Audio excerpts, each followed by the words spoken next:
بسم الله الرحمن الرحيم الحمد لله وحده والصلاة والسلام على من لا نبي بعده أما بعد. We thank Allah subhanahu wa ta'ala for this opportunity, and we thank Allah subhanahu wa ta'ala for giving us the ability to visit His house once again. Inshallah, today's monthly Halaqa topic, I'm sure many of us have seen, the flyer Keys to Wellness and Health, based on the Sunnah and Science. And inshallah, the presenter is Brother Adil Ansari, who is a certified nutritional therapist, nutrition coach, and personal trainer. So inshallah, he'll enlighten us on the physical aspect of importance in regards to a Muslim's life, how it's important. We talk a lot about spiritual rectification and being, we spend a lot of time, obviously, being a faith-based community center or Masjid. We focus in on the spiritual, but the physical part of our life is also very important. And so it reminds me of the hadith of the Prophet ﷺ, in which the Prophet ﷺ mentioned a person will not be able to move his feet on the day of Qiyamah until he fulfills or he answers 4 questions. And those 4 questions have to do with his age and how he spent it, his knowledge and how, if he acted upon it or not, his wealth, how he earned it and how he spent it, and lastly, عن جسمه فيما أبلاه. He will be asked about his body and how he used his body, as this is a trust from Allah subhanahu wa ta'ala. I know it was just coincidental that the other day I was making announcements and I requested the brothers and sisters to bring refreshments as it's a potluck dinner. And so I mentioned bringing pizza for brothers that maybe were single, didn't have somebody that was cooking in the house. And so a brother told me, it's contradictory, you're telling us to bring pizza, but the Halaqa is about health and wellness. And so after he said, no, inshallah, we'll eat the food and then at Isha Salah we'll make tawbah to Allah subhanahu wa ta'ala from all the fried chicken and all the pizza. So there is dinner afterwards. Reminds me of the joke, there was a man that once went to the doctor and said, he was obese and he had a lot of problems, so the doctor started to check him, and then the doctor said, well, you're going to have to, watch your diet, make sure you exercise and all of that. So the man tells the doctor, no doctor, you don't understand, obesity runs in my family. And so the doctor said, no, obesity doesn't run in your family, no one runs in your family. Obesity doesn't run in your family, no one runs in your family. So it just reminded me of that joke. So inshallah we'll start. We have about an hour and 20 minutes for the presentation as well as questions and answers. We need to finish by 7:40 so we can have food and refreshments before the Isha Salah, which is at 8:15. So without further ado, Brother Adil Ansari.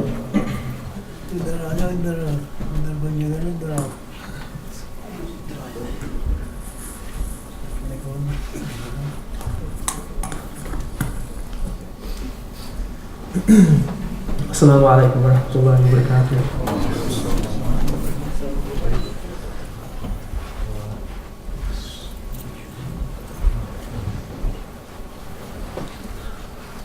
Okay, brother, so like Sheikh Usman mentioned, first of all, thank you for letting me come and speak to you today in regards to this presentation that I put together. And so like you mentioned, I'm a nutritional therapist, a nutrition coach, and a personal trainer, and I work out of a gym in Darien, Connecticut called Equinox. And so in my day-to-day duty, I work with a wide variety of different clients, folks who are suffering from debilitating diseases, disorders, to folks who are completely healthy. So I work with each person individually on what sort of goals they'd like to achieve throughout their life, whether it be just better pain management and better day-to-day function, resolving certain issues. And so the reason I'm in front of you today is because as I was on my path towards more knowledge in health and wellness, and on my path towards more knowledge in Islam, I couldn't help but notice there was a lot of similarities between the two of them. I felt like everything that I was learning in regards to health was already something that was mentioned or encouraged to us through either the Hadith or the Quran. And so what I'd like to do today is just share with you some of the things that I came across, and hopefully we'll be able to apply that in our day-to-day kind of activity and how we take care of our bodies. So inshallah, we can not only bring ourselves towards better health, but bring ourselves toward better health for the purpose of becoming as strong and as devout Muslims as we can be. That's my whole purpose of doing this presentation, is to not help you lose weight, not help you feel better, which will happen given the things I recommend, but my sole purpose of doing this is to help this ummah become as strong as it can possibly be. And if it doesn't start with yourself individually, you can't help your family, you can't help the ones around you, you definitely can't help your ummah and your nearby masjid. So with that said, all I want to cover today are just a couple topics. Initially, what are some of the problems that are facing the Muslim ummah?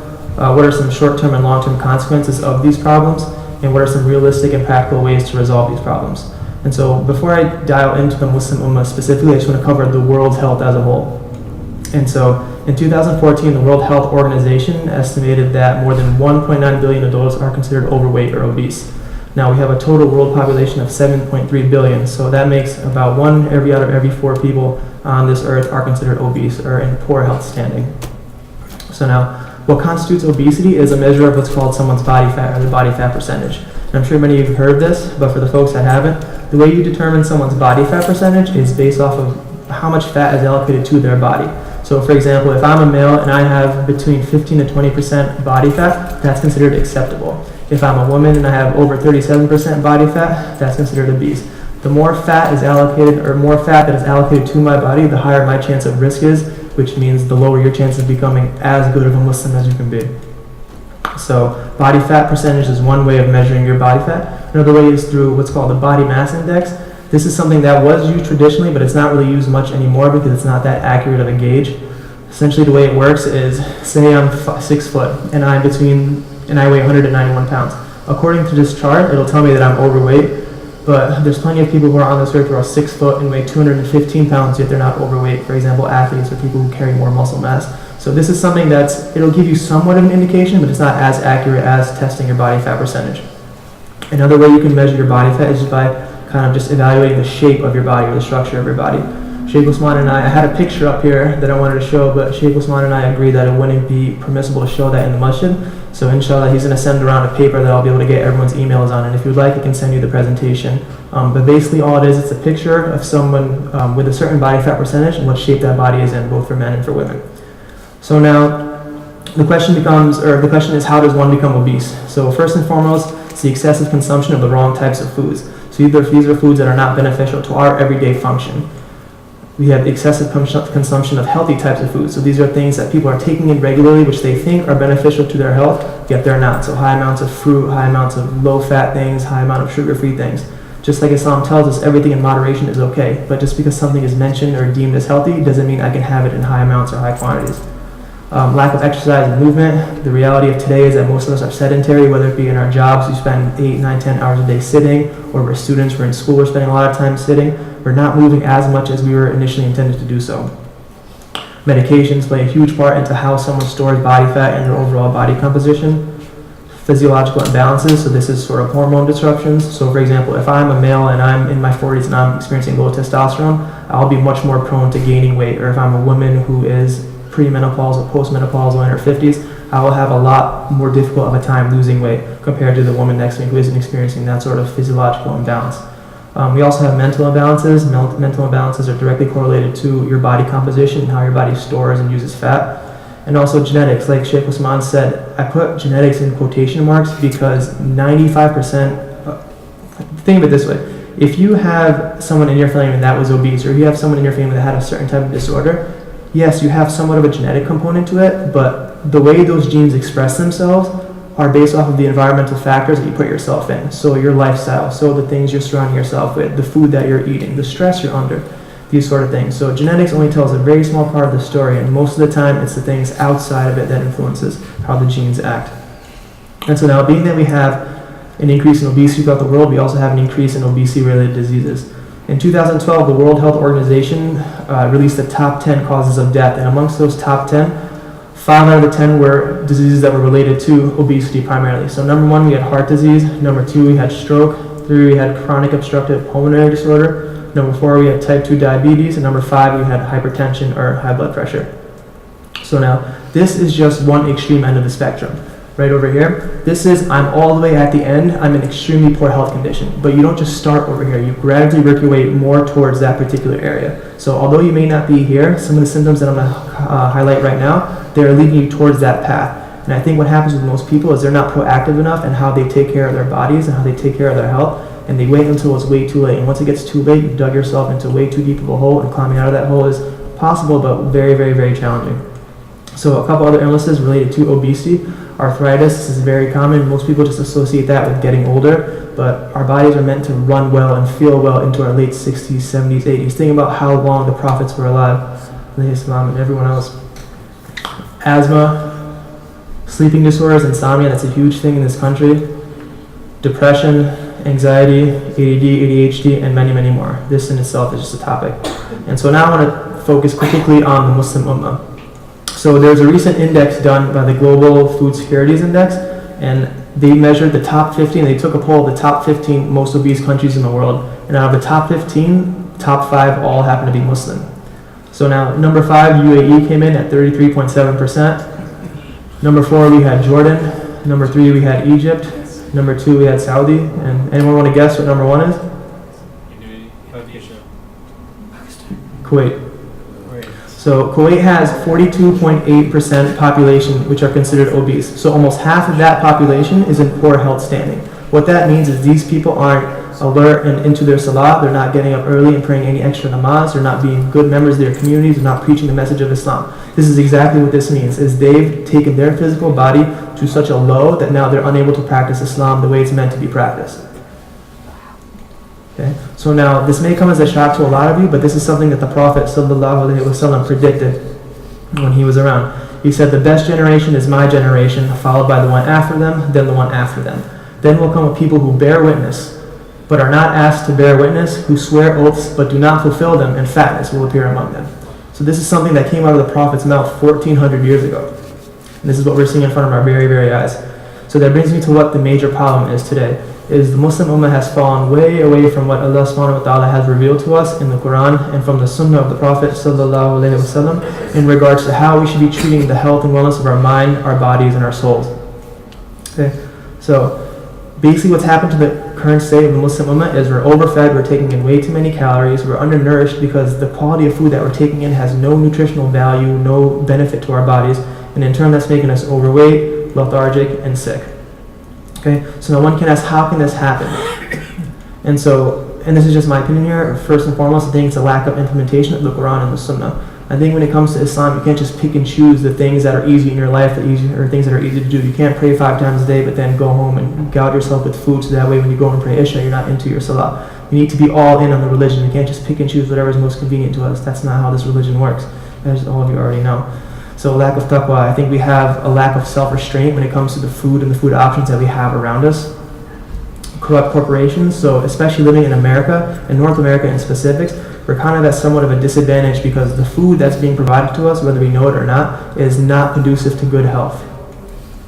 Overabundance of food choices, again, we have so many different choices, which alhamdulillah we're very blessed to have, but it's turning into our demise and the downfall of our ummah because we have so much in front of us that we take from here, instead of just taking a little bit from one thing. We're overwhelmed, we tend to take on more and more and more than our body can handle. Stress is a huge component to being overweight and just poor health.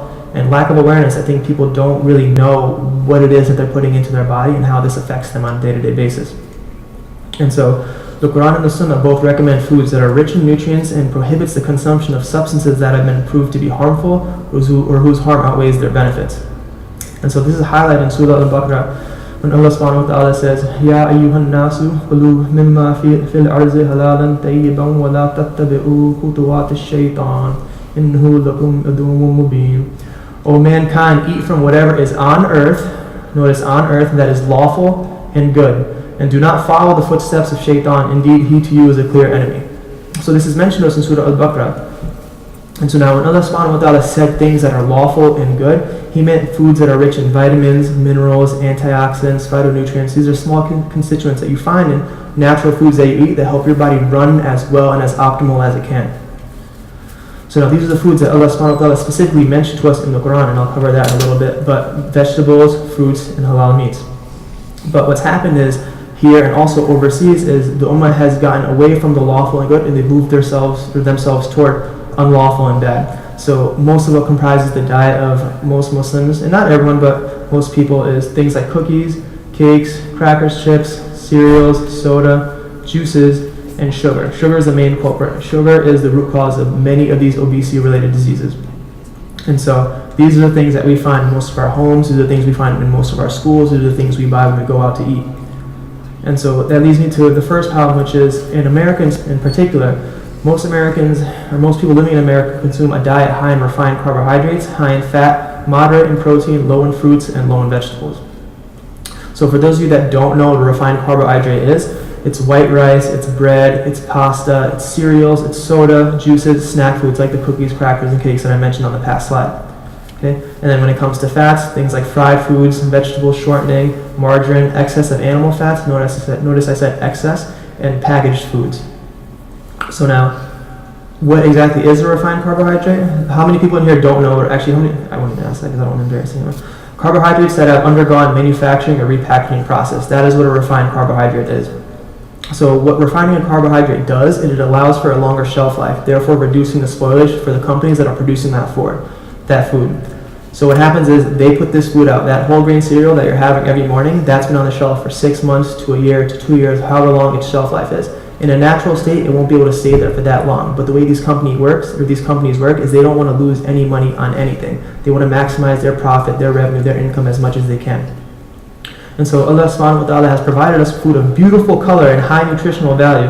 And what Shaitan has done is he's used the greed of man to strip that nutrition out of those foods and convince us to put that into our body. And so research shows that consumption of refined products is the leading cause of things like obesity, heart disease, diabetes, cardiovascular problems, and cancer. All those diseases that I highlighted earlier in that slide. So right here we have an example of what's unrefined, or what's called unrefined grains. So if you take a look at these grains, you can see they actually look real, they actually look normal. Notice the color in them, notice the texture in them. And now compare that with the next slide, which is a refined grain. This stuff doesn't even look real. It has no color to it. It looks like it's made from plastic. It looks like it was made in a factory in particular. So this is what Allah subhanahu wa ta'ala gave us in terms of food and in nourishment and the things that we should be eating. And this is what we're eating right now, because this is what Shaitan has convinced companies to put on the shelves for us. And so what's happening is the foods that we're eating provide us no nutritional benefit to our body, and therefore leaving us underfed and overnourished. What essentially that is an excess of calories. So we're taking in a high amount of calories that have no nutrition at all. What that's causing us to become is overweight and obese. And so this lack of nutrition in our food is leaving our bodies depleted of the tools it needs to thrive and function well. Your body needs calories, but more importantly, it needs nutrition to function well. Vitamins and minerals, antioxidants, all those things I mentioned prior. And so when we lack the tools our body needs, we begin to experience symptoms of disease. And I just want to highlight this word disease because when most people think of disease, they think something major, like the cardiovascular disease, like the diabetes, things like that. But if you break down the word disease, it's essentially two terms. It's dis-ease. It's any sort of dis-ease of the body. So something that happens that shouldn't normally happen. So symptoms of disease can include everything that I mentioned prior, but some more minor symptoms of a dis-ease, a disharmony of the body are things like chronic fatigue. So these are the brothers that are falling asleep right now as I'm talking. These are the brothers that don't wake up feeling refreshed in the morning. These are the people who have trouble getting through their day. These are the people that need 4 or 5 cups of coffee to get them through the day. This is not something that's normal. It's become normal for the people in this country, but me needing a stimulant 4 or 5 times just to get through my day, this is not normal. This is a red flag. Okay, joint aches and joint pains. Again, people associate this with getting older and just life and things just moving on, but think of how long the prophets lived. Think of how long the companions lived. They were not experiencing anything nearly to the extent that people are experiencing on a day-to-day basis today. Cold virus. These are the people who get a cold, they can't get rid of it. 2 or 3 weeks go by, they're still coughing, they're still sneezing. Man, I can't shake this cold. I'm taking all these drugs, nothing's helping. It's a lack of nutrition in your body. Allergies. This is huge. Think of allergy season. How many people are reaching for allergy pills, allergy supplements, things like that. Not all this is, but a lot of what this is a kind of hyperactive immune response from your body. There's so much stuff coming into it, it doesn't know how to handle it. And when your body is overwhelmed, it starts to develop symptoms. Brain fog. These are the people that have trouble remembering anything. They get lost in their thought. They're zoning out when they're praying salah. They have trouble maintaining a conversation or maintaining their short-term memory. Irritability. These are the brothers and sisters that you can't even tap on the shoulder without them freaking out. These are the people that you never ever see smile. These are those people. Insomnia. Again, trouble falling asleep. You go to the doctor nowadays, they'll write you a script for Ambien or something. But in my opinion, that's not addressing the main cause. That's just providing you some sort of symptomatic relief and leaving whatever the underlying issue is at bay for someone else to figure out, if anyone. A couple other examples are poor vision, lack of concentration, attentiveness, digestive disturbances, anxiety, depression, headaches, hair loss, and dry skin. So these are all symptoms of nutritional deficiencies. So that leads me to problem number 2. So problem number 1 was we're having low quality food that we're putting into our body. So not only are we putting low quality food into our bodies, the quantity of poor quality food that we are eating is putting our digestive systems under distress and negatively impacting the function of all the systems of our bodies.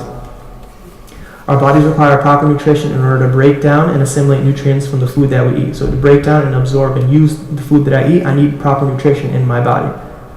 When we eat food that is low in nutrition, we rob ourselves of our essential vitamins and mineral reserves, hence why eating refined carbohydrates and poor quality fat is detrimental to our health. So, for example, this is my nutritional reserve right now. This is what I have in terms of vitamins, minerals, all those things I talked about earlier.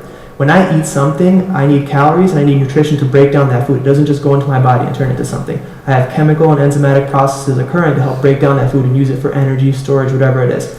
So, this is my nutritional reserve right here. If I eat something nutritionally dense, like say a cup of broccoli, 20% of that broccoli will be used to break down and assimilate that food and for me to use that food. The remaining 80% will go into my nutritional reserve. So what happens is the more nutritionally dense foods I eat, the higher and higher and higher my nutritional reserve is going to go, which means better health and wellness, which means being a better Muslim, which means providing more for your family, for your community.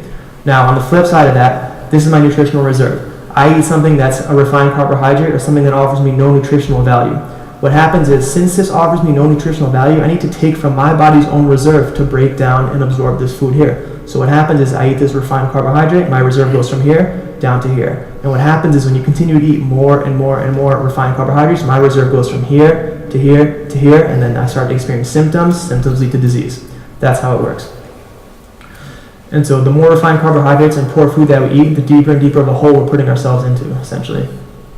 And so especially living in America, portion control is a major problem because you go out to a restaurant, you're getting massive heapings of food. You're going to all these all-you-can-eat buffets, and I don't want to disregard you or kind of steer you away from people who own businesses, but I'm just saying we need to apply the things that I'm going to mention later in order to make sure that we're not doing a damage to our body. The food that we have is a huge blessing, alhamdulillah, but it's meant to keep us moving forward, not preventing us from moving forward.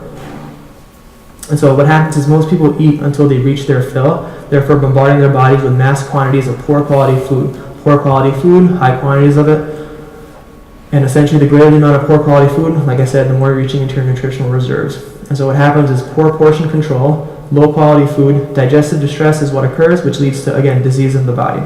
So these are a couple examples of minor digestive stresses. So belching, for example, burping. A healthy, harmonious body does not burp every 5 minutes. You don't disturb the brother next to you with the smell of biryani if you're normal and healthy and functioning well. Halitosis, bad breath. Again, this is something that doesn't happen in a normal body. These may not be big red flags, but they are red flags. Again, this doesn't happen in a healthy body. Constipation, diarrhea, heartburn, gas, stomach pains. Again, these are all minor symptoms, but they are still symptoms of something that's going wrong. Something in my body is not functioning optimally, and so something I'm either doing or something I'm missing is causing these things to happen. On the more extreme end of the spectrum, we have things like gallstones, which is like stones in the gallbladder, rectal problems, things like anal fissures, hemorrhoids, liver problems, intestinal problems, things like celiac disease. That's one of the reasons why you see so many things that are gluten-free. Crohn's disease, ulcerative colitis, which is inflammation of the intestines, malabsorption. You're taking in food, you're not absorbing any of the nutrition that's in it. Type 2 diabetes, and many, many, many more. That, again, in itself is another topic. So now, if we look at the Quran, Allah subhanahu wa ta'ala mentions to us how we should be eating in terms of what we put into our body, but also the quantity of what things we put into our body. In Surah Al-Araf, Allah subhanahu wa ta'ala says, يَا بَنِي آدَمَ خُذُوا زِينَتَكُمْ إِنَّ كُلِّ مَسْجِدٍ وَأَكُلُوا وَأَشْرَبُوا وَلَا تُسْرِفُوا إِنَّهُ لَا يُحِبُّ الْمُسْرِفِينَ. O children of Adam, take your adornment at every masjid and eat and drink, but be not excessive. Indeed, he likes not those who commit excess. Again, this is reiterated also in Surah Taha in verse 81 when Allah subhanahu wa ta'ala says, كُلُوا مِن طَيِّبَاتِ مَا رَزَقْنَاكُمْ وَلَا تَطْغَوْا فِيهِ فَيَحِلَّ عَلَيْكُمْ غَضَبِي وَمَن يَحْلِلْ عَلَيْهِ غَضَبِي فَقَدْ هَوَىٰ. Eat of the good things we have provided for your sustenance, but commit no excess therein. Twice he mentions, and I'm sure he mentions it more times, but this is Shaykh Usman would know, but this is just what I was able to pull out. And so, not only did Allah subhanahu wa ta'ala mention us this in the Quran, mention this to us in the Quran, the Prophet sallallahu alaihi wasallam also gave us certain guidelines and recommendations on how we should be eating food. So the Prophet sallallahu alaihi wasallam said, no man fills a vessel worse than his stomach. A few mouthfuls that would suffice to keep his back upright are more than enough for a man. But if he must eat more, then he should fill 1/3 of his stomach with food, 1/3 with drink, and leave 1/3 for easy breathing. Most of us are familiar to this hadith, but we're only familiar with the latter part of it, which is 1/3 for air, 1/3 for food, 1/3 for water. But we need to look at the beginning portion of the hadith. A few mouthfuls is all that would suffice. We don't need that much food to function. We don't need all-you-can-eat buffets to function. We don't need massive amounts of quantities of food to function. If you can't get by on a couple of bites of food because you have a daily energy requirement that requires you to need more calories, then 1/3 for food, 1/3 for air, 1/3 for water. But you don't start with 1/3 for food, 1/3 for air, 1/3 for water. This is something you work yourself up to if your body is telling you that you need this. Okay?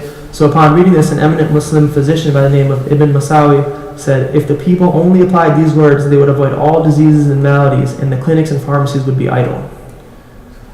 Another Muslim physician, Al-Harith ibn Qalada, said, that which has killed humankind is partaking food on top of food before it has been digested. Again, too high a quantity of food. Okay? So the Prophet ﷺ also said, the believer eats with one stomach, while the unbeliever eats with 7 stomachs. And so this doesn't happen for someone who is overweight. If you're overweight, you're obviously eating with more than one stomach. And so as a Muslim ummah, especially living in the United States, we have knowingly and unknowingly shifted too much attention on satisfying our physical body rather than improving the state of our mind, our body, and our souls. And so the Prophet ﷺ was one who ate with manners of Islam and in moderation. And so one of the most incredible things that I came across in all my knowledge and everything that I was being taught was the Prophet ﷺ's recommendations of limiting one's intake of food are remarkable because they came centuries before any new research, any recent research was conducted on calorie-restricted diets and their benefits to the body. So nowadays in the fitness and the health and the fitness world, there are several trends which are moving towards what's called intermittent fasting. Intermittent fasting is going a set period of time without eating anything. I just recently heard the other day of this new strategy that's being implemented. It's called the 5-2 rule. And this is you eat 5 days out of the week and you fast 2 days out of the week. This has been going on for over 1,400 years. And we as an ummah have had this information for over 1,400 years, yet we're the fattest ummah that's on this planet. There are numerous spiritual benefits of a restricted diet, such as achieving humility of the heart, strength of understanding, weakness of base desires, lessening of personal opinions and anger, while overeating induces the opposite of all of those. And so problem number 1 was low quality food. We're taking in way too low quality of food. Problem number 2 is we're taking in way too high of a quantity of that low quality of food.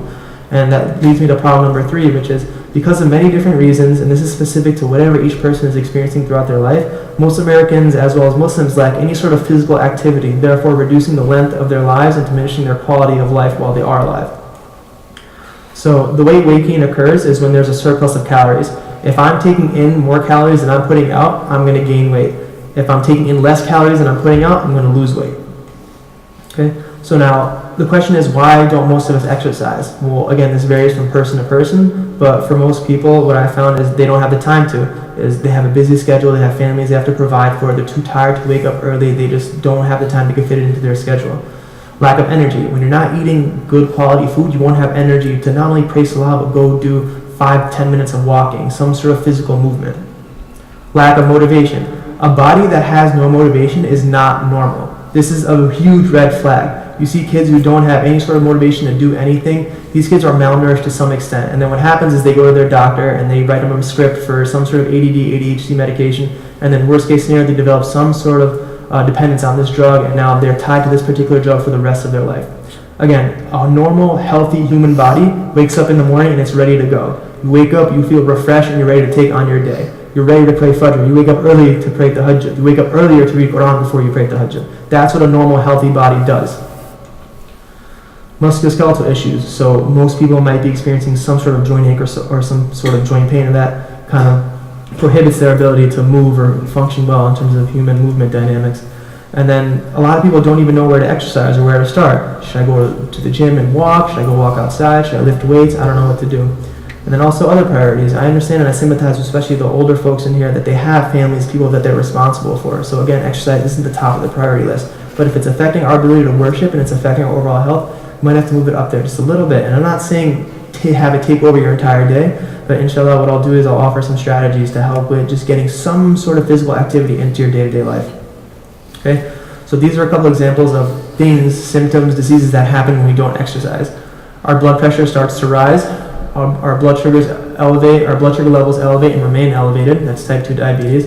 Our cardiovascular efficiency diminishes, so my heart now has to work harder to pump blood to all other parts of my body, putting more stress on this guy right here.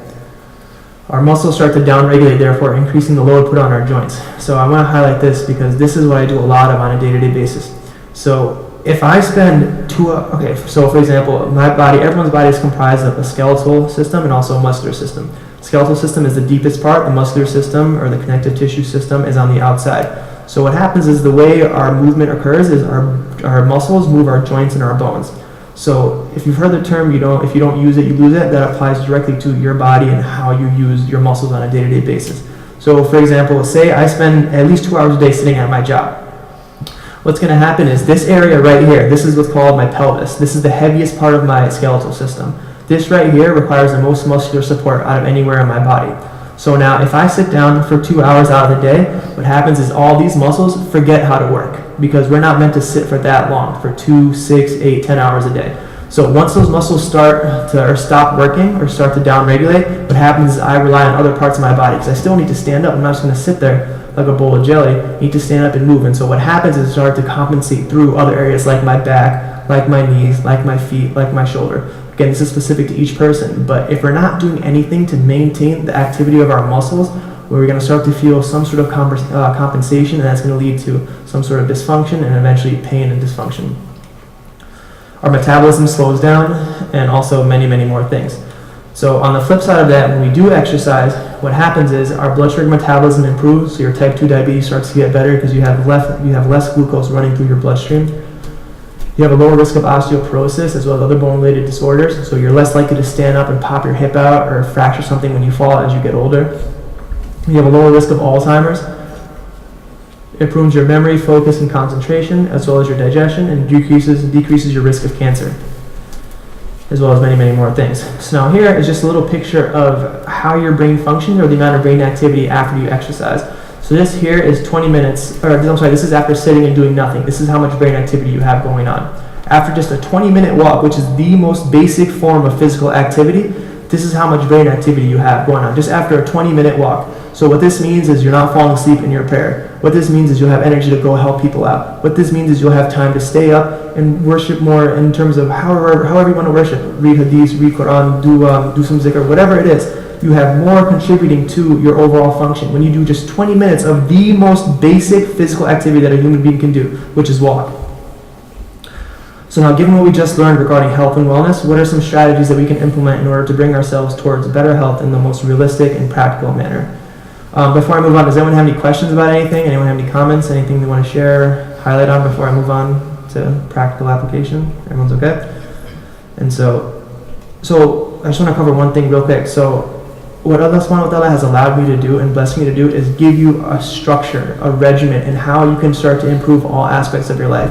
And so what I'm going to give you now isn't a 30-day diet or a 6-week diet or something crazy.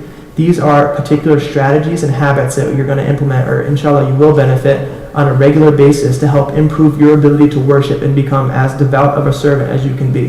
That is my purpose here. I don't want to bombard you with too much because in my professional opinion, with the work that I've done with people, that doesn't work. You can't tell someone to overhaul and change their life overnight. You have to give them small, gradual steps and think big picture and take it slow and steady. So now the first thing that we have to do is we have to eat more vegetables. You have to eat more vegetables. And I know people say this a lot, but this is the foundation for a healthy and sound mind and body. So vegetables are the most nutritionally dense foods that Allah subhanahu wa ta'ala has provided to us. They're high in antioxidants, which protect our cells from free radical damage. Free radicals are basically things that cause disruption, cause cancer, cause us to age faster, cause any sort of disharmony to our bodies. They're high in fiber, so they help regulate our digestion and are more satiating, which means I need less of something to fill me up. Low in calories, they positively influence every single system in our body. So by me eating a handful of vegetables, I'm affecting my respiratory system, my nervous system, my muscular system, my lymphatic system, my neuromuscular system, all these systems that my body uses day in and day out to get me moving through whatever my life is. Okay? So now, when it comes to the Prophet ﷺ and vegetables, he incorporated vegetables into his daily regimen or whenever he had them readily available to him. For example, he had cucumbers. He would eat cucumbers with ripe dates. When Hazrat Ali radiallahu anhu was recovering from an illness, he recommended that he had chard and squash. The Prophet ﷺ said that, "O people, eat plenty of squash because it strengthens the brain." And aside from those things, he also ate things. ﷺ ate things like asparagus, cauliflower, carrots, eggplant, lettuce, and spinach. And so, what I put here essentially is a chart of just 45 different vegetables. So Allah subhanahu wa ta'ala has given us over hundreds of thousands of different types of vegetables. So if you're someone who says, I don't like vegetables because I don't like how they taste, or I don't like the texture of my mouth, I don't like how they make me feel, I don't like how they make me feel, even though I've never heard someone say that, you have over hundreds of thousands of things to choose from. There has to be one thing in there that you enjoy eating or you don't mind eating. But what I did was I put 45 up here. And so the way you would eat a vegetable is, and this is getting into the specifics of it a little bit, but certain vegetables are better eaten warm, certain vegetables are better eaten hot, certain vegetables are better eaten raw. And so essentially what this chart is it gives you recommendations on how you should prepare specific vegetables. So somebody shout out a vegetable that they see on here. Someone give me a name of something. Cucumber. Okay, so cucumbers are best, and I know you can't really see it, but inshallah when you get the presentation you will. Good in salads, good in noodles. So if you want to do something like carrots, for example, you can roast them, you can steam them, you can boil them, you can puree them. This is just giving you general recommendations on how you can prepare that particular vegetable to get the most out of it. Not saying you won't get the benefit out of it, but if you're going to do something, you might as well keep it 100 and go all in. Okay, and so I just lightly want to just cover something real quick. So sautéing versus microwaving. If you can saute a vegetable, it'd be much more beneficial for you. Microwaving creates a lot of radiation and creates a lot of heat, and it kills and zaps a lot of the nutrients in the food. Again, I know that's not always practical because if you have a family, if you're rushed for time, you got to get it done. If you got to get it done, get it done. But if you could saute it, that'd be a little more beneficial for you and your family. Okay, and so I'm not expecting you to go home and just eat as many vegetables as you can. Just start again small, take one small step at a time. So start with one small serving. I don't care what it is. So a couple examples of how you can do that is in the morning have an omelet and just throw a handful of spinach in there. Or for lunch have a salad with your lunch, and for dinner maybe just have a small piece of broccoli or a small amount of broccoli. You can start to switch over your snacks into things like carrots, sliced peppers, celery, and tomatoes instead of things like chips, crackers, and cereals. And one thing I want to highlight is I understand we all have cultural traditions and traditional norms, and I'm not telling you to get away from all the foods that your family's been eating for the past 100, 200 years, whatever it is. But in addition to those things, this would be beneficial to start incorporating because what you're eating has most likely gotten you to where you are right now. So if you don't take or make some sort of a change, you're not going to change. You have to put yourself outside of your comfort zone to some extent in order to improve and in order to change. Okay. But in my opinion, the easiest way to incorporate vegetables is to start juicing. This is by far the easiest way to incorporate vegetables into your daily regimen. Liquid gets right into your system, the nourishment goes right to your cells. Within 30 minutes, you're going to feel so different than you did before you had this. And so one thing that I mention to all or recommend to all my clients is what's called a NutriBullet. I'm sure people have heard of this or the Magic Bullet. Essentially what it is just a small blender. You can buy them from Bed Bath & Beyond, Target, Walmart, Amazon. These guys run from about $80 to about $150, $160 depending on what type of model you want. I have the basic one. It gets me by. But this guy is going to be so beneficial to you in terms of you getting good quality nutrition into your body, so in turn you can become a better Muslim. I'm going to keep saying that because I'm not telling people this so they lose weight. I'm doing this so we can strengthen our ummah as a whole. And so when you buy this book, or when you buy this blender, what comes along with it, if you buy it online, is this NutriBullet recipe book. And brothers and sisters, this is an extremely incredible resource or tool that we can have to help bring ourselves out of this hole, or just to get us healthier. Even if you are healthy and you have no issues, you can always be healthier. So if you have resources to make yourself better, why not utilize those resources? So what this book offers is it offers just a little bit of insight on all the systems of the body and how particular fruits, vegetables, seeds, grains affect and function that particular part of the body. So say you're suffering from cardiovascular disease, or you just want to have more energy when you work out, get something for the heart. Or if you're having trouble falling asleep, it'll give you some recommendations for juices before you go to sleep. Or if you want to lose weight, or having hormonal issues, if you have diabetes, there's a resolution for most any health-related issue in this particular book. Okay. And so what I usually recommend my clients as the most basic juice to start with, and about 90% of people, except for Sheikh Usman, like this, was a handful of spinach, half of a green apple, 1 carrot, and about 1/8 to 1/4 inch of ginger, depending on how well you tolerate ginger and how much you like the taste of it. And so all you do is add about 8 to 12 ounces of water, and then you blend it and you drink it. And so it looks something like that. And again, quick, easy way to get nourishment into your body. You can have this for breakfast, you can have this as a snack throughout the middle of the day, you can have it for dinner before you go to bed. Any time of the day to get nutrition into your body is going to be good. No, it tastes incredible, in my opinion, but don't ask Sheikh. No, it's good. You like it? You sure about that? I asked him and he was like, it's alright. And so if you don't end up buying this book, I've also put another resource up here. So this is just an example of other juice recipes you can use if you're experiencing certain diseases, or not even diseases, but just certain symptoms. So say, for example, you're having trouble, you have a presentation you have to give and you're getting nervous. Carrot, celery, pomegranate, boom, right there. If you're feeling fatigued, if you're not feeling refreshed when you wake up in the morning and you're having trouble getting through your day and you need multiple cups of coffee, this is for you. Okay? If you're stressed, if you have high blood pressure, if you have diabetes, if you have a cold, these are all things that Allah subhanahu wa ta'ala gave us to help address these symptoms. He didn't give us NyQuil, He didn't give us Tylenol, He didn't give us Advil. Not saying don't take that, I'm not your doctor, I'm just saying what I would do if I was in your shoes, I would try this first before I took more of a chemical approach. Okay? So now, when it comes to eating vegetables, I understand that especially the parents here have to try and get their kids to eat vegetables, and that in itself isn't the easiest task. So there's a couple different strategies we can take in trying to get our kids to be a little more into eating things that are beneficial for their health. So first and foremost, you have to set an example for your kids. The best predictor of a child's eating behavior is the eating patterns of the parents. So instead of having them or forcing them to eat certain types of foods, just yourself start eating things like carrots, celery, broccoli, whatever it is, whatever you enjoy. When they see that happening and you're not saying anything about it, that'll strike some sort of curiosity or intrigue from them, and they'll be more likely to come over and just try it without you having to say anything to them. Okay. Make food fun. So kids like to play. Obviously, kids are very playful beings, and so play imaginary games with your children. If you're eating broccoli, ask them how their tree is tasting. Or if you're eating carrots, tell them you're a rabbit. Or if you're eating spinach, pretend you're a dinosaur. I don't care what you do. Just do something to get them more into what it is that you're eating. Okay. Enforce the one bite rule. So now you're not forcing your kids to eat the whole thing. Just give them one bite of it. Just say, can you please just give me one bite? Just try one bite for me. And so research shows that children who have initially rejected a food must be exposed to it at least 8 to 10 times before they accept it. Okay. Again, don't force them to finish food. What ends up happening is you create a negative meal experience with the child, and they now associate all healthy food with those particular negative experiences that they had. So if you force your kid to eat Brussels sprouts over and over and over again, 5-10 years down the line, they're not going to touch a single vegetable because that time of their childhood you spent them forced them to eat particular food.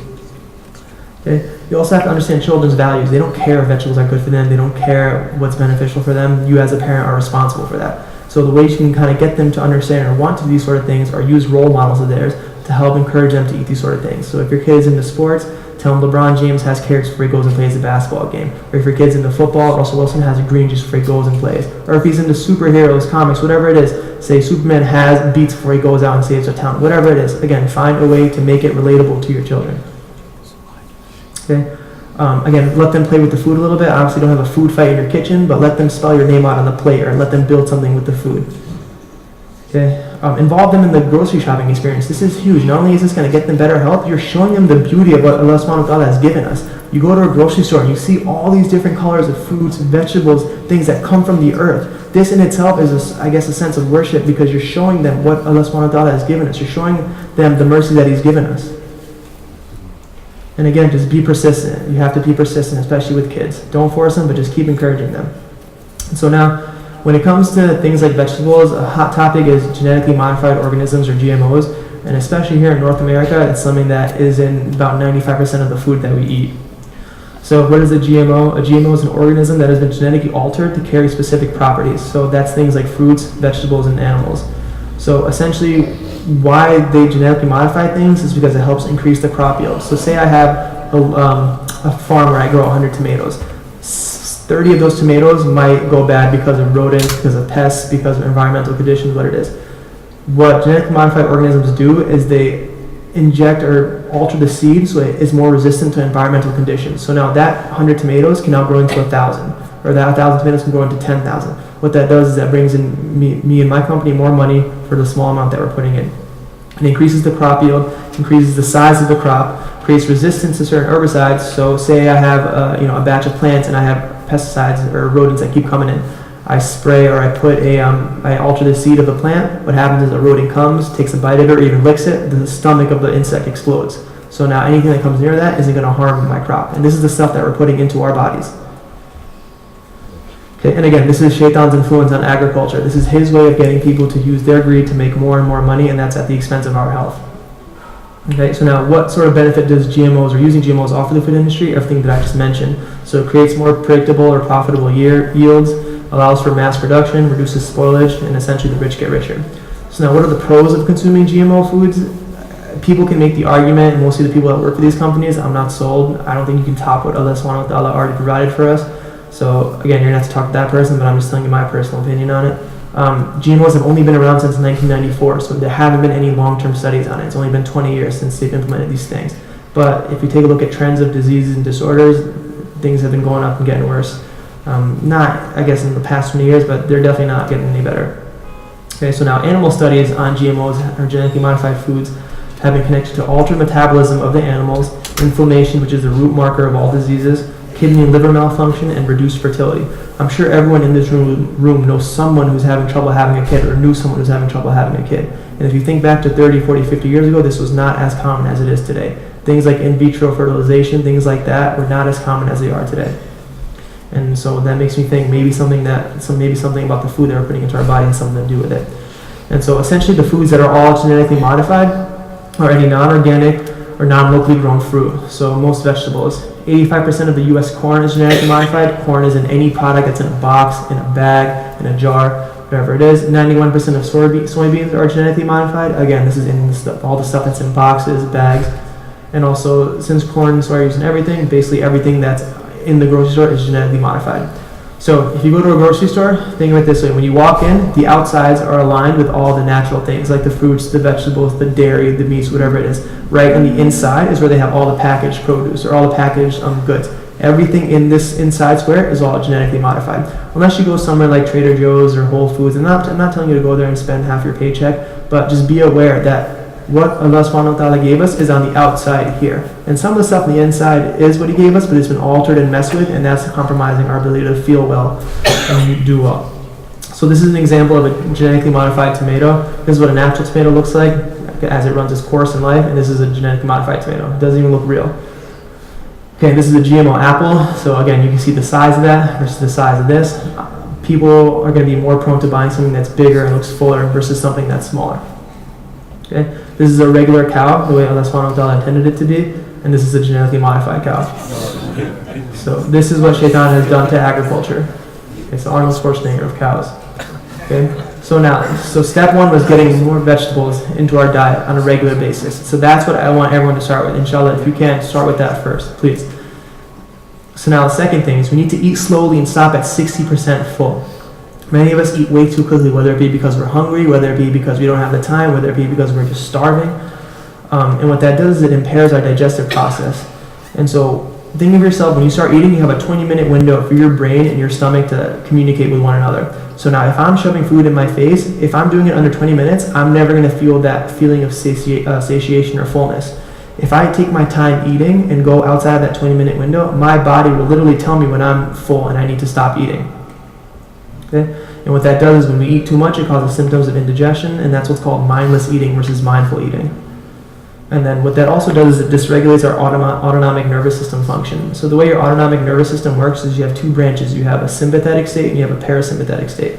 Our sympathetic state is our fight or flight state. So this is when you're driving, for example, and you hit the brake because you're about to hit someone, that feeling of adrenaline, of intense emotion you get after you hit that brake, that's the fight or flight. And back in the day, this was our ancestors feeling this when they were running away from things that are detrimental to their health, like a vulture, like someone else trying to kill them, whatever it is. On the flip side of the sympathetic, we have the parasympathetic, which is rest and digest. This is how you feel after you pray salah. This is how you feel after you read Quran. This is how you feel when you're just relaxed and taking it easy. We need to be eating in a state of parasympathetic nervous system function versus sympathetic, which is keeping our body on edge and not digesting our food. What happens is when we're in the sympathetic state, all the blood that's flowing through our body goes to our exterior muscles, because we need that sort of support to run away or fight against whatever it is that's a threat to us.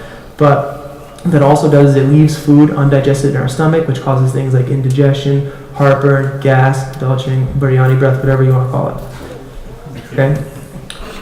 So now, how to eat slower. So again, it starts with the psychology, and this is probably one of the most challenging steps, especially because people associate food with a lot of different emotions and feelings. But instead of eating until we get full, we need to eat until we're no longer hungry. So staying outside of that 20-minute window, taking time and actually enjoying the taste of what Allah subhanahu wa ta'ala has given us. Take a look at what you have. Look at the color of it. When you put it in your mouth, taste the different flavors that you have. Taste the texture. Be appreciative of all that you've been blessed with instead of just taking more and more and more and more. You need to take time to actually chew and taste the food that Allah subhanahu wa ta'ala has blessed us with. They say ideally you chew each part of food that you put into your mouth 28 times before you swallow it. What that does, it helps produce more enzymes in your mouth, prepares more of your digestive tract for what's about to come through it. Okay, eat with your family, friends, co-workers, fellow students. Don't eat by yourself. You eat by yourself, you're going to end up just eating quicker. You're not going to enjoy the food that you're eating, and it's not going to be as fulfilling. And also use smaller utensils. If you're someone that's used to using a Texas-sized fork, like a pitchfork, and when you're eating, to use something a little bit smaller, or if you with your hands grab smaller amounts. The Prophet ﷺ only ate with these 3 fingers. He very rarely used his ring finger and his pinky finger. Only these 3 fingers is what he used. So think of how much food you can get just with these 3 fingers. Not that much. But what happens is when we're eating at gatherings, I'm taking handfuls and I'm getting all over my face because I'm starving. That's just the way it works. Okay? So now the Prophet ﷺ, in regards to eating his meals, he mentioned, eat together and not separately, for the blessing is associated with the company. Eating together brings harmony and understanding amongst the people. And when eating in company, one's mind is less absorbed in their daily activities and is free of worries. So step 1 was eating more vegetables on a regular basis. Step 2 was eating until we're 60% full. Now step 3. And again, these are not things I expect you to implement starting tomorrow. And I'll cover that again in a little bit. But I just want people to know that we're going to take it one small step at a time to ensure that big picture, these aren't just trends or fads that you're trying. These are permanent habits that you've instilled into your body. And again, that will help increase your longevity in this life, which in turn will help you have more time to worship Allah subhanahu wa ta'ala. Okay, so now protein dense food. People associate protein with meatheads and bodybuilders, but it has a lot of benefit to the day-to-day person. And so what eating protein does, or why we should eat protein, is first off, it improves our satiety during our meals. So you can eat a small amount of protein and you'll feel full. This is a few of those bites that the Prophet ﷺ was talking about. Okay? Increased thermic effect on the body. So the way food works in our body is if I'm eating 100 calories worth of a piece of white bread, my body will use some amount of those calories to burn the food, or it'll induce some sort of what's called a thermic effect in my body. Protein induces the highest thermic effect in my body. So if I'm eating something that has protein in it, or is primarily protein, then my body will burn more calories just by me sitting there and eating that piece of chicken, meat, or whatever it is that I'm going to cover in a little bit. Okay, maintains proper neurotransmitter balance. This is very, very, very, very important, because what happens is when you eat protein, it gets broken down into what's called amino acids in your body. Amino acids are the building blocks for neurotransmitters. Neurotransmitters are the chemical messengers that your brain cells use to communicate with another. If we don't have a proper neurotransmitter balance, what ends up happening is I feel lazy, I feel tired, my heart doesn't beat as well, my hands don't function as well, I'm confused, I'm irritable, my back hurts. Neurotransmitters affect how your brain functions, and your brain affects how everything in your body functions. Okay? Increases your lean body mass. So the more muscle someone's body carries, the less body fat they have on it. And so in order to put on more muscle, you have to have a sufficient amount of protein. And I'm not saying having excess amounts of proteins like bodybuilders do or excessive weightlifters do. You don't need that much, but you need protein to help maintain good body composition, to help ensure that you're not putting on too much fat, and you have the strength to move and move well throughout your day. Increases your bone density, which is, again, puts you at less risk for any bone-related disease or disorder, and again, many, many more. Okay? And so now, this is just a general recommendation, but this is not what you have to do. Again, a few bites is all you need to keep going. But what research suggests is the portion size of protein can essentially be like the size of the palm of your hand. So now if I'm a male, I should be having 1 to 2 of these with every meal. Again, this is just a recommendation. You don't have to have it. If you're an older person who's not that active throughout your day, you don't need that much. If you're a 25-year-old who has an active job and you're constantly moving, constantly on the go, then you will require a little bit more in terms of calories. But again, one portion size is about the size of my palm. So start small, and if you're still hungry, you can go to 1 to 2 if you're a male. If you're a female, stick with 1. But again, if you take your time eating, you shouldn't need that much food. Okay, and so a couple examples of foods that have protein in them are things like lean meats, higher fat meats in moderate amounts, so things like lamb and goat, eggs, organic milk, cheese and yogurt, wild-caught seafood, beans, lentils, nuts and seeds, and also protein powders. And so now the Prophet ﷺ wasn't unfamiliar to having protein in his diet. So he was very fond of milk. And so what the Prophet ﷺ said was, milk wipes away heat from the heart, just as the finger wipes away sweat from the brow. It strengthens the back, improves the brain, renews vision, and drives away forgetfulness. And so the Prophet also said is the milk of a cow contains healing. Its fat is a medicine, but its meat is a cause of sickness. So the Prophet ﷺ never had burgers, he never had beef ribs, he never had any sort of beef. All he had was the milk, because he said that was a source of healing. The meat of the cow is a source of sickness. Okay? And so what Shaitan has also done is he's contaminated the milk supply with the use of added hormones. So when possible, opt for organic milk if you can. And this is also something that's very, very interesting, and I was really impressed and amazed by this, is that the Prophet ﷺ never ate fried mutton or bread made of thin flour until he reached Allah subhanahu wa ta'ala. He never touched a fried food in his entire life. Never once. And think of how often we eat fried foods when we have our gatherings, when we go out to eat, whatever the case is. Not once did he touch it in his entire life. Okay, and again, the excess of fried foods that we're having is putting us in poor health. Okay, so here's just an example of a sample day of how you can incorporate protein into the things that you're eating on a day-to-day basis. So for breakfast, you can have a couple hard-boiled eggs or an egg omelet. Okay, for lunch, you can have a piece of meat over a salad with some mixed beans, or a sandwich with a side of carrots or veggies and grilled meat, whatever it is. And for dinner, you can have some grilled or sauteed veggies with meat, your cultural food with minimal refined carbohydrates and high-quality fats. So again, I'm not telling you to get away from the foods that you and your family have been used to eating, but just take them in moderation and add things into it that'll be beneficial to you and your function. Okay, so now step 1 was eat vegetables daily. Step 2 was eat until we're 60% full. Step 3 was have protein. So now step 4 is eat healthy fats daily. Why should we incorporate healthy fats into our daily diet? Because to absorb and assimilate fat-soluble vitamins like A, D, E, and K, you need fat in your body. So if I'm not eating the proper ratio of fats and the proper amount of fats, I'm deficient in these vitamins. Okay, proper hormone production. Again, these are the chemical messengers that our body uses to communicate with one another. Okay, healthy cells. Your cell, the way your cell functions, the cell membrane, the outside of the cell is all made up of fat. So if I don't have a protective layer around my cells, those cells will be in a diminished or somewhat of a dysfunctional state. 60% of your brain is made up of fat and cholesterol. So if you're not eating enough fat, you're hampering your ability to grow your brain and use your brain functionally. And it's also a shock absorber that protects vital organs. There's a reason that Allah subhanahu wa ta'ala has us store fat here primarily. This is where all my vital organs are. I have my liver, I have my heart, I have my spleen, stomach, pancreas, gallbladder, kidneys. All those sort of things are right here in the middle. So I need some sort of protective support in case I get hit by something, or in case I fall, or in case something happens. And so I always hear from people, how do I lose weight from my stomach? How do I lose weight from my stomach? You can to some extent, but that's the last place it's going to go from, because this is a blessing that Allah subhanahu wa ta'ala has given us. If you store fat on your shoulder, you'd be exposed to everything in here that helps your body run well. Okay, and so what happens is a lot of people think, well, if I eat fat, aren't I going to get fat? That couldn't be further from the truth. So the way your body functions in terms of its energy expenditure, you have 2 sources of energy throughout your body. You have fat and you have carbohydrates. So within the human body, you can store up to 100,000 calories worth of energy through fat, and you can store 4,000 calories worth of energy in carbohydrates. So now think about it. If I have a car with 100,000, it's not practical, but 100,000 horsepower, and I have a car that has 4,000 horsepower, which one would you rather drive? No one's going to say 4,000. So fat is what our bodies are primarily meant to use for energy on a day-to-day basis, not just for movement, but also for the bodily functions that are happening as we all sit here, as I speak, as things like that.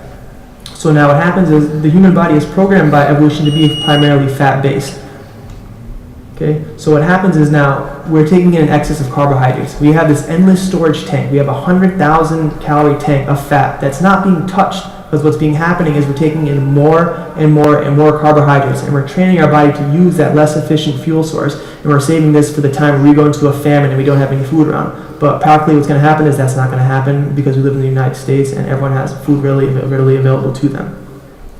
So by consuming primarily carbohydrates and limiting fat, you're essentially training your body to utilize fuel less efficiently. And these are the people that are sugar burners versus fat burners. These are the people that have some sugar, they need something to boost their energy back up in the second they start to feel fatigue. Usually it's about 2 o'clock in the afternoon. These are the people that have programmed their bodies to use carbohydrates instead of the more efficient fuel source, which is fat. Okay? So this is an example of just a curve that demonstrates how carbohydrate consumption leads to certain health issues and specifically to weight loss. So say you go between 50 and 100 grams of carbohydrates per day. This is your weight loss sweet spot. And this is specific to each person individually, but if I stay between 50 and 100 grams of carbohydrates on a day-to-day basis, I'm more likely to lose weight. If I start to go over 100 to 150, this is effortless weight maintenance. So I can stay in this range and I won't gain weight, I won't lose weight, I'll stay the same. The second I go over 150 calories worth of or 150 grams of carbohydrates, I start to get more towards the insidious weight gain, and then once I get to 300, I get to the danger zone. So the higher and higher and higher up you go in terms of your carbohydrate consumption, the more at risk you're putting yourself for obesity and affecting the function of all the systems of your body. Okay. So now, like I said, the higher carbs you eat, the more overweight and obese you're going to be. So 300 grams is that danger zone. And so many people aren't aware of how many carbohydrates they're eating on a day-to-day basis. And so here's a perfect example. So 1 cup of rice has 45 grams of carbohydrates. Practically no one eats 1 cup of rice. That's very, very small. So say, for example, we have 2 to 3 cups of rice with your dinner. That's between 90 and 135 grams of carbohydrates. Remember, over here I mentioned once you start to get over 150, you start to get into insidious weight gain. So just by having one meal where you have excess amount of carbohydrates, you're putting yourself into that weight gain category. And that's just one meal. Multiply that by 3 and you'll start to see the effects of that. Okay?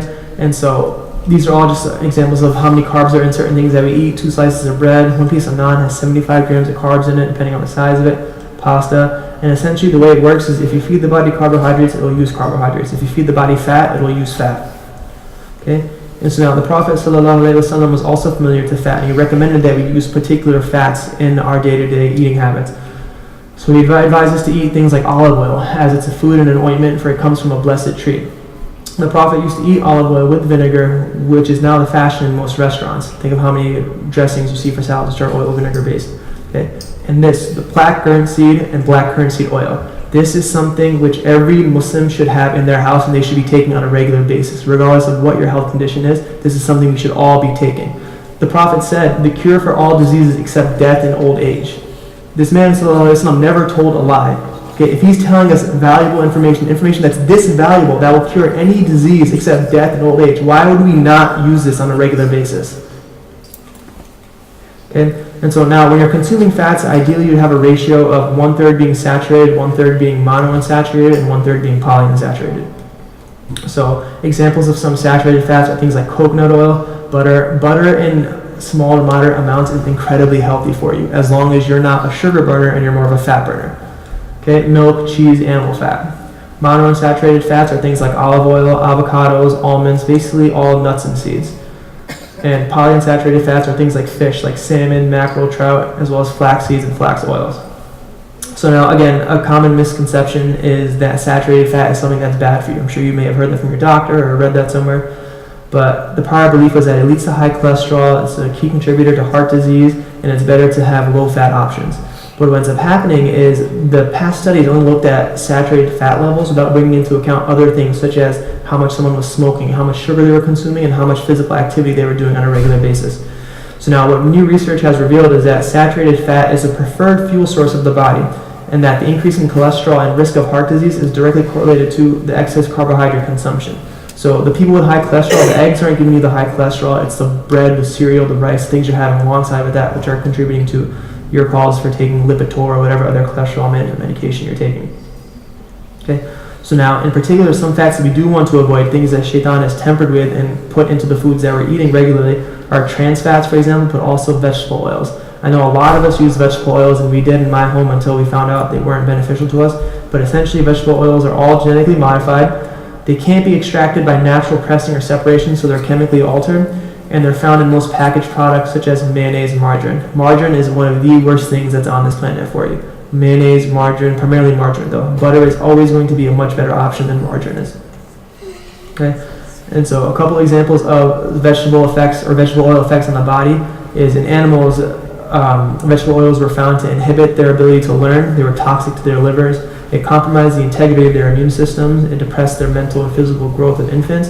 Increased levels of uric acid in the blood, which is gout. I don't know if anyone's ever had gout, but it's extremely painful. Accelerated aging and an increased risk of cancer. Okay, so here what I put is another resource for us to have, inshallah. And so just like with vegetables, some things work better heated versus cold. The way certain fats work is it's better to use certain fats when you're cooking at high temperature, or if you're cooking at low temperature, or if you're not cooking at all. So for example, if I'm doing cooking in my home, or for our wives or mothers, whoever it is doing cooking in our home, it'd be better for us to use things like ghee and butter, tallow, which is like beef fat, lard doesn't apply to us, that's pig, chicken and duck fat, red palm oil, and coconut oil. Although it adds a little bit of a coconut hint to the food, this is an extremely good thing for your brain and your brain function, and also for fat loss. Okay, some types of oils that you don't want to heat regularly or heat at all are things like almond oil, flaxseed, pumpkin seed, walnut. And these two right here, evening primrose and black currant oil, for the sisters, this is extremely beneficial for them, regardless of what stage in life that they're in. The evening primrose will help their hair grow better, help their skin look clearer, help them function better mentally. It will help with any sort of menstruation, things that are affecting them female-wise that men don't experience. And also black currant oil. Again, get the oil, get the seed, somehow get this into your body on a regular basis, blackcurrant oil. And then for light sauteing, so for your vegetables and things like that, things like olive oil, argan oil, avocado oil, sesame, and sunflower. And then the ones that we want to avoid completely are things like canola oil, soybean oil, corn oil, cottonseed oil, and partially hydrogenated fats, which are like the trans fats essentially. Okay, so step 1 was more vegetables on a regular basis. Step 2 was eating until we're about 60% full. Step 3 was eating protein with every meal. Step 4 is incorporating healthy fats. Now step 5 is incorporating at least 20 minutes. Brothers and sisters, this is very, very easy to do. 20 minutes. 20 minutes of physical activity daily. And you're more than welcome to, if you can, incorporate more activity into your life. But just start with 20 minutes. And so exercise can happen through a wide variety of different activities. It could be walking, could be running, could be resistance training, could be swimming, could be anything that increases your heart rate. You can jump up and down. You can walk up and down the stairs as fast as you want. You can get up and down from the ground multiple times. Anything that's going to accelerate your heart rate is going to be beneficial to the cardiovascular system, which is going to control how your heart functions, which is going to control how everything else in your body functions. Okay, so now the Prophet ﷺ didn't exercise, but his lifestyle was so active that he didn't need to exercise on a regular basis. He would resemble a power walker in today's day and age. Abu Hurairah radiallahu anhu said, "I did not see anyone walk faster than him, as if the earth folded for him. A few moments ago, he would be here and then there. We found it difficult to keep pace when we walked with him, and he walked at his normal pace." The Prophet ﷺ's life was one of activity and movement, therefore requiring no additional or supplementary exercise. But the way our lives work today is we're not nearly as active as the Prophet ﷺ was or our ancestors were, because, again, we live a very sedentary lifestyle. So we do need to incorporate some sort of physical activity, whether it be 5 days a week, whether it be 3 days a week, whether it be just 1 day a week, whatever you're capable of doing.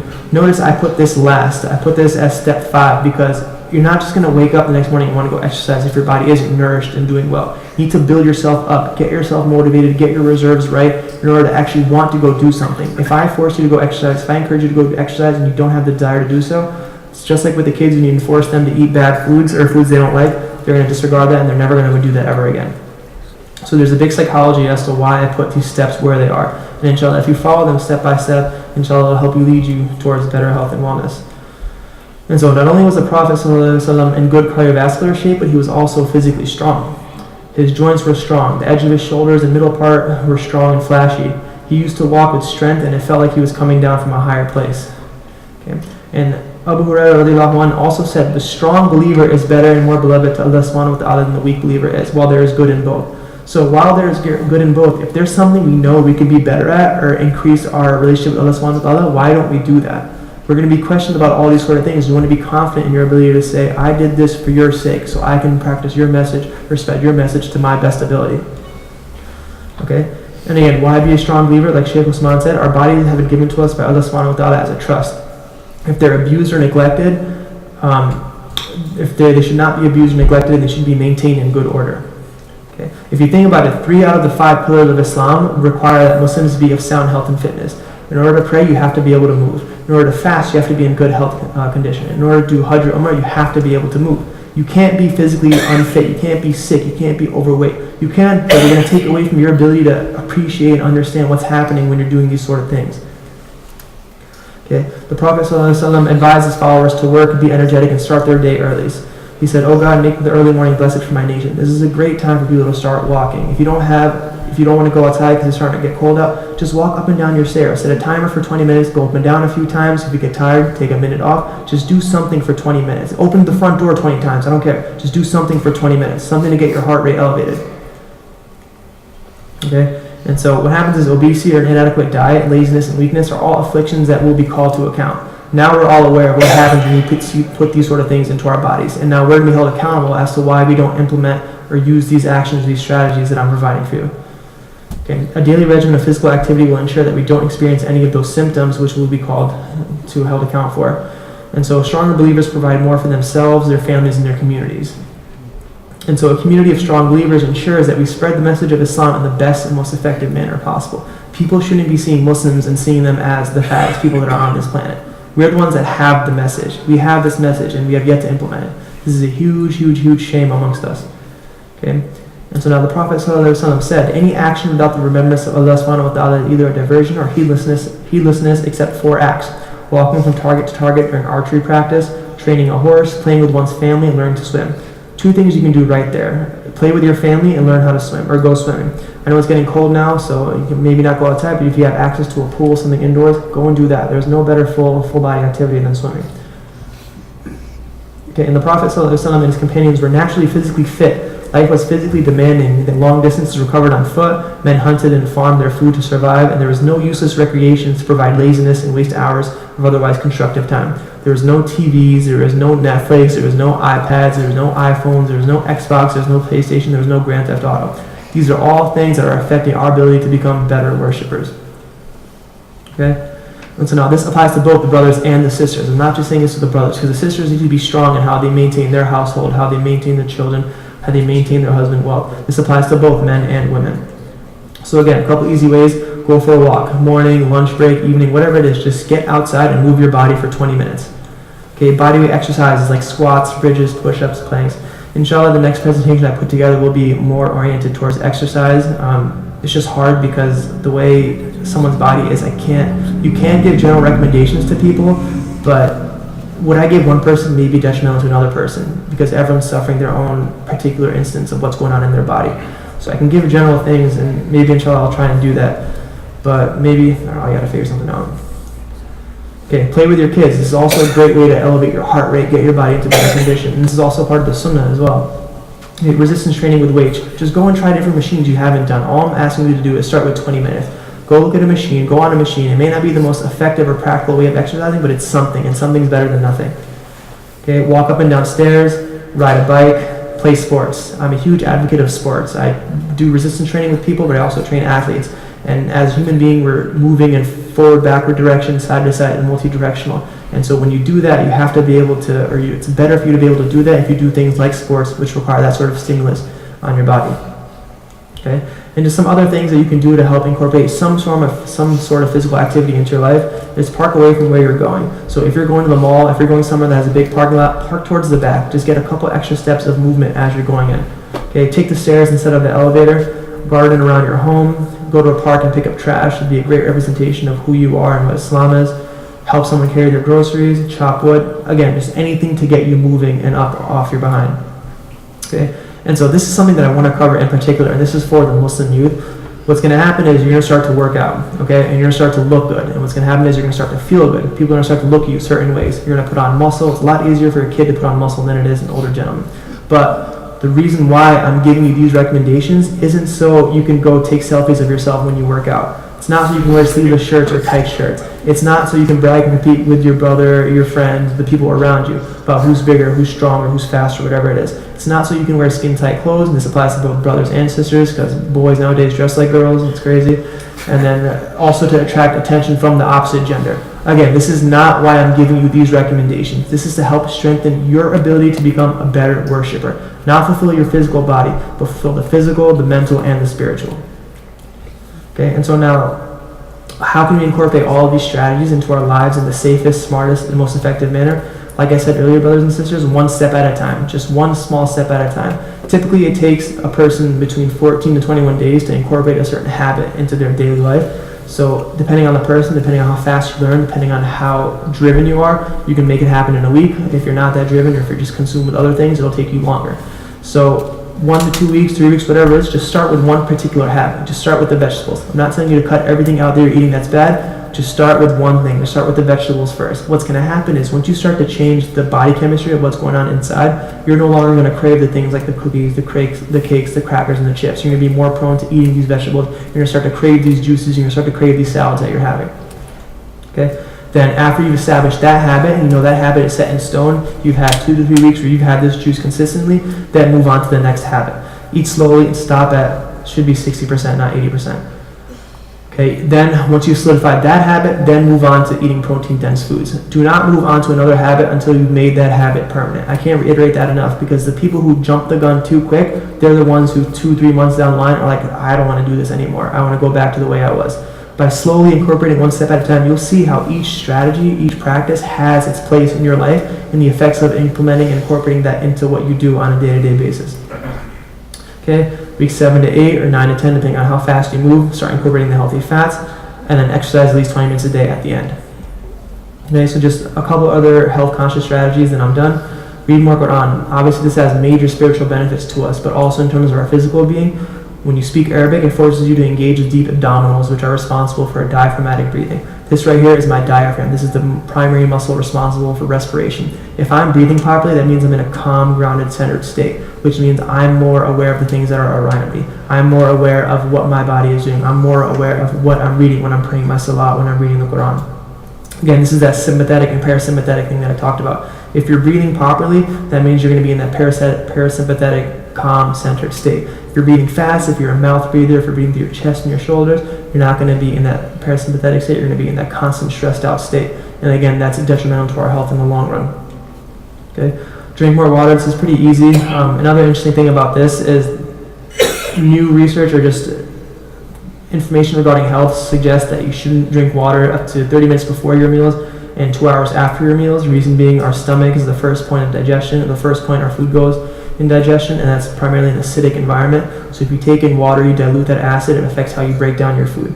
And so the Prophet ﷺ recommended that no one drink anything during their meals, to not drink during the meals at all. And again, this is just another example of how what he did 1400 years ago is being encouraged today. And then also meditate and reflect. We're so busy today with everything that we have consuming us, whether it be school, whether it be job, whether it be kids. You don't really take much time to breathe and appreciate all that Allah subhanahu wa ta'ala has given us. We don't live in America. We don't live in somewhere like Palestine or Egypt or somewhere where there's a lot of poor things going on. We don't have the threat of going outside and dying. So we need to show an appreciation of that, because we could have been in those shoes. And those sort of things help with making you more grateful, and that in itself is going to affect how your body functions, because you'll have a more grateful state. And then I can't emphasize this enough, fasting Mondays and Thursdays. This is not only a major blessing, but it will have incredible health benefits for you. Don't do it for the health benefits, do it to please Allah subhanahu wa ta'ala, but if you do that, this will give you incredible health benefits. This will shrink the size of your stomach, so you're less likely to eat food. You'll be more grateful for what you have. You'll be less likely to overindulge. It's every Muslim, if they can, should be doing this. Okay? And so, that's all I have, everyone, for today. I hope I didn't overwhelm anyone, because I know I put a lot of information on here. And again, Sheikh Usman is going to pass around a piece of paper so I can get everyone's email. I can send this to you so you have this as a resource. But brothers and sisters, please take what I gave you seriously, because I don't want this just to go in through one ear and out through the other. I want this to be a part of everyone's life, because we should be taking as much advantage on this earth as we can. Because if you're going to strive for something, you might as well strive for the best. I'm not striving for level 1, I'm striving for Jannatul Firdaus, inshallah. So now I want everyone to be there with me, inshallah, when we all go there. And that's because we spend our time on this earth as productively, as healthy, and as well as we could. This is my email. If anyone has any questions, or if you'd like to work together to work on whether it be any sort of nutritional issues you have, or any sort of health issues you have, or if you want to start exercising.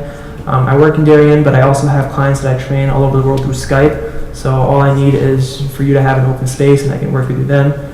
But again, this is my email. If you have any questions, just please reach out to me. Inshallah, I'll reach out to you as soon as I can. Unfortunately, the paying customer has priority, so I have to work with them first. But whenever I can, I'll reach out to you. Thank you, everyone, Jazakallah khair, for letting me speak. And again, I hope you implement this to some extent, just one step at a time. Allah subhanahu wa ta'ala has made this so easy for you, so easy for you. So please just take this seriously and implement this to some extent. Inshallah, you'll see the rewards for all the effort that you're putting in. Does anyone have any questions? So you said the cereals, the refined grains, and the GM, a lot of our food has GMO. Yes. So we feed our kids every morning the most of our cereals. Yeah. So what I would say is, feed, like I said, protein is a great source of a great thing to have for breakfast. So for example, when you have a protein dense breakfast, you're giving your kids that proper neurotransmitter balance throughout the day, and they'll be more focused in their school, they'll be more attentive, there'll be less trouble for you. And so I would give them some sort of an egg, you can give them some sort of an oatmeal, you can give them some sort of a yogurt. Again, try and stay away from what's on the inside of the grocery store. Work more towards things that are in their natural state. You can even give them the juice, to be honest. If you buy that book, or if you look on that juice recommendation, you have that? Yeah. So you can always... The only difference is the cereal in the morning. Yeah. I wasn't aware cereals are bad. Look, so it's not bad, it's just not optimal for you. I'm a very type A driven person, so I want to, inshallah, do the best that I can. So I kind of tend to carry that when I speak to other people. So yes, cereal is something you can have, but is it the best thing for you? No. It'd be better off to start your day with a protein dense breakfast versus something that's going to give you highs and lows of energy as the day progresses. And And you said the current? Black currant seed. Black currant seed. You can do the seed, you can do the oil, either or.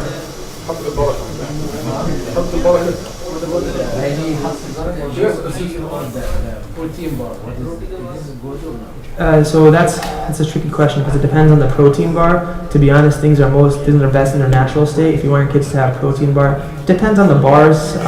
If you find something that's all natural, something that's GMO free, something that's organic, that most likely will be a better bet than something that wasn't. But it depends on the brand. But if you get something all natural, something vegan based, something vegetable based, that would be something a little bit better. And the same thing would be the protein shake. It's vegan or... Yeah, so I try to have vegan protein shakes because again, you can never have too much nutrition in your body, so I'd recommend that. And so you can go to Whole Foods and buy it, but Whole Foods will take your whole paycheck, so you can go online instead, and that's a little more effective strategy.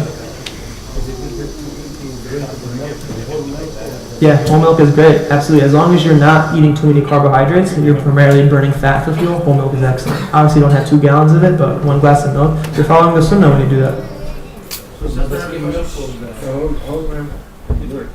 Is this a question of whether like 2%, 1% skim, whole milk? Again, so if you're eating a diet heavy in carbohydrates, you're not going to want to eat something heavy in fat.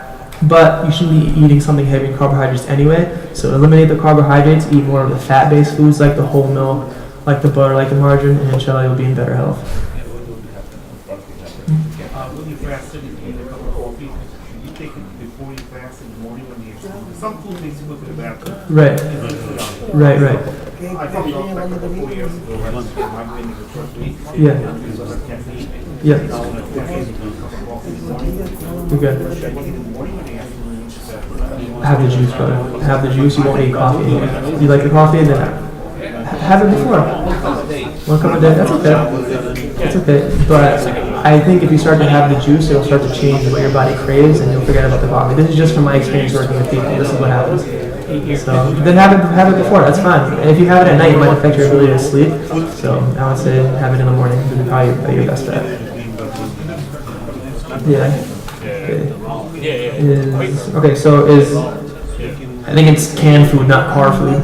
Is canned food good or bad? So there's mixed ideas or kind of theologies on that. Anything that comes in a plastic container or a metal container most likely isn't going to be that beneficial for you because a lot of the chemicals and things will seep in. But again, if you can't afford to do so, it's tolerable. I just wouldn't have it on a regular basis, but that's just me. What about potatoes, white or sweet? Again, anything that comes from the earth will be beneficial to your health. So obviously don't go home and have 6 baked potatoes, but if you have a potato, that's much better than having 2 cups of pasta. Sweet potatoes tend to have more nutrition in them. Just think the more color something has, the more nutrition it offers you, especially dark leafy green vegetables, for example. These are some of the most nutritionally dense foods that you can have. The more color you have in your diet, the less your risk is of any sort of disease or disability. Cooking oil, you say canola, veggies, and these are not. Get it out. So which one you recommend? So depend. If you're cooking high heat, I would do something like desi ghee, butter, coconut oil. We can use the desi ghee too. Yeah, absolutely.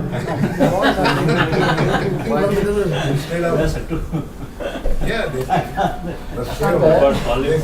Desi ghee, they stop us, you know. Is that like cholesterol? So again, the cholesterol conversation happens when you eat too many carbohydrates. If you're eating limited carbohydrates and you're having primarily a fat-based, protein-based, and vegetable-based diet, your cholesterol inshallah should be fine. I'm not telling you to go off your cholesterol medication, but this is just from my experience working with people.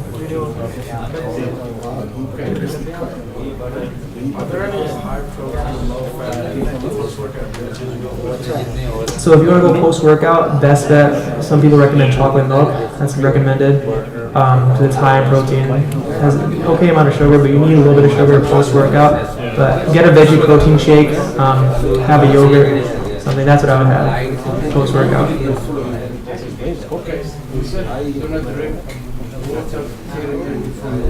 Yeah. Some people say 2 hours. Honestly, I think 30 minutes is better. You just don't want to drink with your meal. That's going to affect your ability to digest and break down the food that you're having. Yes. No, so again, 30 minutes before your meal, don't eat. You can have, they say 8 ounces of water is okay with your meal, but the less you have, the better your digestion is going to be. So give 30 minutes before the meal, 30 minutes after. After that, you can have your water, your tea, your whatever it is that you're going to have. But give yourself some amount of time to let the food, but give some amount of time. Again, you can have 8 ounces of liquid, which is okay.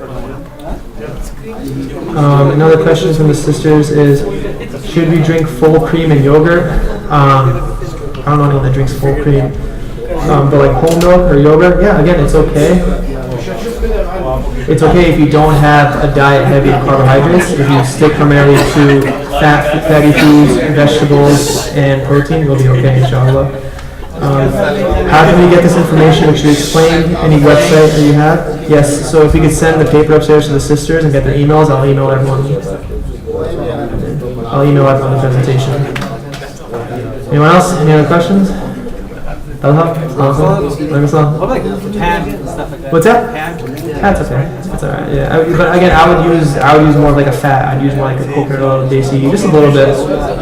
That'd be a little bit better. Yeah, inshallah. Thank you. No.